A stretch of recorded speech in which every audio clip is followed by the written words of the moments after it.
When you hear its name, what do you see? You see the headlines, the flickering grain of news footage. You see a land defined by borders, tension, and a world kept at a distance. But maps are often flat, and stories told in haste rarely capture the soul. Behind the veil of the evening news there is another Iran, one that doesn't scream, it whispers, landscape and nature. The journey begins where the noise ends.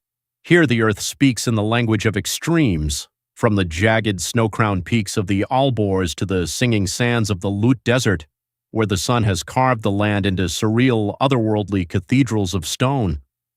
In this silence, you realize that this is not just a landscape, it is a living, breathing monument to time itself, history and ruins. But Iran is not only earth and stone, it is a library of human memory. Walk through the limestone ghosts of Persepolis, where the footsteps of kings still echo in the dust. You feel the weight of 25 centuries pressing against your skin. This is the heart of old Persia, a place where history isn't something you read, but something you breathe, architecture and light.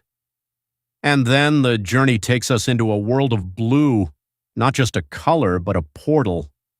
In the grand mosques of Isfahan, the tiles reflect a heaven brought down to earth. Look up, follow the infinite spirals of the domes. Watch how the morning light dances through stained glass, turning a quiet prayer hall into a kaleidoscope of emerald and gold. Here, architecture is the physical form of poetry, city life and culture. What seems harsh from afar becomes intimate up close. In the winding alleys of Yaz, the windcatchers rise like ancient lungs, breathing life into the desert heat. In the pulse of the city bazaars, the scent of saffron and aged copper fills the air. It is a rhythm of contrasts, where the frantic pace of the modern world bows to the slow, steady heartbeat of tradition, the soul in conclusion. To know Iran is to realize that hospitality isn't a gesture here, it is a sacred duty.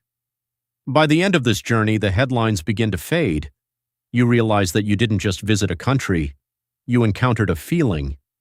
Iran is a layered memory, a landscape of the heart that remains long after you leave its shores. It is a story still being written, deeper than the eye can see, and more beautiful than the world remembers.